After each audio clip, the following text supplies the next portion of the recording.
अमित ठाकरेवर मारहाणीचा आरोप करत मनसेतनं बाहेर पडलेले मनसेचे तत्कालीन उपाध्यक्ष महेश जाधव आपल्या सोबत आहे. त्यांच्याशी आपण बातचीत करणार आहोत. महेशजी, तुम्ही मनसेत अमित ठाकरे, राज ठाकरे आणि पक्षावर आरोप करत बाहेर पडलात, राष्ट्रवादीत प्रवेश केला. मात्र आज जर आपण बघितलं तर तुमच्या गळ्यातील मफलरवर देखील मनसेची राजमुद्रा आहे. नेमकं हे जे घडतंय त्याबद्दल तुमची काय प्रतिक्रिया? आता शेवटी महायुतीत जे कोणी माननीय मोदी साहेबांना बळकट करण्यासाठी आणि देशात 400 पारचा नारा देण्यासाठी म्हणून जे जे कोणी युतीत किंवा महायुतीत येत असतील त्यांचं आमचं स्वागतच आहे. पण जो मनसे पक्ष तुम्हाला सोडावा लागला होता, आता त्याच पक्षाचा शेला तुम्हाला पुन्हा एकदा गळ्यात घालून फिरावा लागतो. एक महायुतीचा घटक म्हणून त्यांचा सिम्बॉल किंवा त्यांची गोष्ट दिसत आहे यात. तरी शेवटी पक्ष म्हणून राष्ट्रवादी काँग्रेस पक्षाचा मी प्रदेश उपाध्यक्ष या नात्याने जे काही पक्षाची ध्येय धोरणं आहेत त्या दृष्टीने मी काम करतोय. राहिली गोष्ट महायुतीचा प्रचार करणं आणि मोदीजींना देशात 400 पारचा नारा जो दिला आहे तो त्यासाठी त्यांचे हात बळकट करण्यासाठी तटकरे साहेबांना येणाऱ्या निवडणुकीत प्रचंड बहुमताने निवडून आणण्याच्या दृष्टीने आम्ही एक कार्यकर्ता म्हणून काम करण्याच्या दृष्टीने मी काम करतोय. आपण जर बघितलं तर अलीकडच्या काळात ज्या पद्धतीने तुमच्या महायुतीला राज ठाकरे यांनी पाठिंबा दिला, त्याकडे एक पूर्वाश्रमीचा मनसैनिक म्हणून, एक पूर्वाश्रमीचे महाराष्ट्र नवनिर्माण सेनेचे उपाध्यक्ष म्हणून या भूमिकेकडे तुम्ही कसं बघता? आदरणीय साहेबांनी, राज ठाकरे साहेबांनी जो काही पाठिंबा दिला आहे, जर त्यांना मोदीजींचे विचार पटले असतील, त्यांना मोदीशिवाय देशात दुसरं सक्षम नेतृत्व वाटत नसल्यामुळे त्यांनी जो काही पाठिंबा दिला आहे त्या पाठिंबाचं स्वागत केलं पाहिजे. चांगली गोष्ट आहे. उशिरा पण त्यांना जे काही पाठिंबा द्यावा वाटला त्याबद्दल त्यांचे मनापासून आभार. म्हणजे उशिरा पाठिंबा द्यावा वाटला असं तुम्ही म्हणतायत? उशीर झाला त्यांना पाठिंबा द्यायला? थोडा लवकर दिला असता तर कार्यकर्त्यांच्याही भावना चांगल्या झाल्या असत्या त्यांच्या. आपण जर बघितलं तर महाराष्ट्र नवनिर्माण सेना निवडणूक लढवत नाही, बिनशर्त फक्त पाठिंबा देत आहेत. असं कसं चालेल? आता तो त्यांचा पक्षीय, त्यांच्या ध्येय धोरणाचा प्रश्न आहे. शेवटी त्यांच्या पक्षाने काय निर्णय घ्यावा, त्यांच्या पक्षाने बिनशर्त द्यावा, कसा द्यावा, हा मनसेचा अंतर्गत प्रश्न असल्यामुळे त्याच्यावर वाच्यता करणं योग्य नाही. ज्या पक्षामध्ये तुम्हाला अशा पद्धतीची वागणूक मिळाली, आता त्याच पक्षाचं सिम्बॉल नाव असलेलं मफलर अंगा खांद्यावर घालून फिरणं कुठतरी अनकम्फर्ट फिलिंग येईल?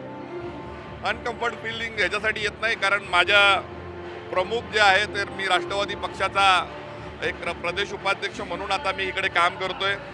दादांनी अतिशय चांगली जबाबदारी मला दिलेली आहे. तटकरे साहेब अतिशय मानाने इकडे वागणूक देत आहेत. दादा 24/7 काम करणारा, कार्यकर्त्यांना जपणारा नेता असल्यामुळे मला युतीत आणि महाआघाडीत कोण आले याच्यापेक्षा माझ्या प्रमुख माझ्यासाठी किती चांगल्या पद्धतीने मला ट्रीट करतोय हे माझ्यासाठी महत्त्वाचं आहे. मनसे काय भूमिका घेते आता ते तुमच्यासाठी महत्त्वाचं नाही? मनसेने काय भूमिका घ्यावी, हा राजकीय भूमिका घ्यावी, तो स्वतंत्र पक्ष आहे, त्याचा स्वतंत्र विचार आहे, ते घेऊ शकतात, त्याला ते स्वतंत्र आहेत. शेवटी त्यांच्या पक्षाची एक विचारधारा आहे, त्यांनी काय निर्णय घ्यावा हा त्यांचा निर्णय असतो शेवटी. आणि राष्ट्रवादी काँग्रेस म्हणून राष्ट्रवादी काँग्रेस वाढली पाहिजे. आता मी ज्या पक्षात आहे त्या पक्षाची विचारधारा तळागाळात पोहोचली पाहिजे, माझ्या पक्षातले लोक निवडून आली पाहिजे, याच्यासाठी काम करणं एक महेश जाधव आणि एक राष्ट्रवादीचा कार्यकर्ता म्हणून माझं काम आहे. पण यांच्याच विरोधात तुम्ही मनसेत असताना तुम्हाला काम करावं लागत होतं, आता त्यांच्या सोबत येऊन काम करावं लागतं. मग ज्यांचा विरोध तुम्ही करून राष्ट्रवादीमध्ये आलात ते देखील तुमच्या बाजूने आले. मुळात मी ज्या पक्षात मनसेत जरी काम करत असलो तरी मला नेहमी वाटायचं अजितदादांसारखा 24/7 काम करणारा नेता माझ्या पक्षाकडे नव्हता, याचं मला नेहमी दुर्दैव वाटायचं. पण आज ज्या पक्षात मी आहे, मी पश्चिम महाराष्ट्राकडून येतो, मला पश्चिम महाराष्ट्राची डाळ असल्यामुळे मला नेहमी वाटायचं की दादांसारखं नेतृत्व माझ्या पक्षाकडे हवं होतं, म्हणजे पूर्वीच्या पक्षाचं. ठीक आहे, ते काही इक्वेशन, काही गोष्टी त्या विचारधारा पटत नसतात, काही गोष्टी चुकतात, काही होतात, पण शेवटी आज मी ज्या उशिरा का होईना मी ज्या दादांकडे आलोय आणि आज मला असं वाटतं की खूप मानाने आणि सन्मानाने दादा आणि तटकरे साहेब असतील किंवा अजितदादा असतील मानाने कार्यकर्त्यांना वागवतात, त्यामुळे या पक्षात मी आहे. मारहाणीचा आरोप तुम्ही अमित ठाकरेंवर केला होता, तुम्ही कामगार सेनेशी संलग्न होता, त्याच कामगार सेनेच्या माध्यमातून पुन्हा एका पदाधिकाऱ्याला मारहाण झाल्याचा व्हिडिओ व्हायरल झाला होता, हे बघताना कसं वाटतं? मी कामगार सेनेशी त्यांच्या संलग्न नव्हतो. मराठी कामगार सेना ही स्वतंत्र संघटना माझी होती. त्याचा मी स्वतंत्र अध्यक्ष होतो. आजही ती संघटना तशीच माझ्याबरोबर आहे. त्याचे 1,68,000पेक्षा जास्त सभासद आहेत. महाराष्ट्र नवनिर्माण कामगार सेनेचा ते काहीतरी अंतर्गत एक व्हिडिओ व्हायरल झाला होता. शेवटी त्यांच्या पक्षप्रमुखांनी तो निर्णय घ्यायचा की तो काय चुकीचं होतं, बरोबर होतं, काय होतं, याच्यावर निर्णय घेण्याचा अधिकार त्यांच्या पक्षप्रमुखाला आहे. आता मी तो पक्ष सोडला असल्यामुळे त्याच्यावर भाष्य करणं योग्य नाही.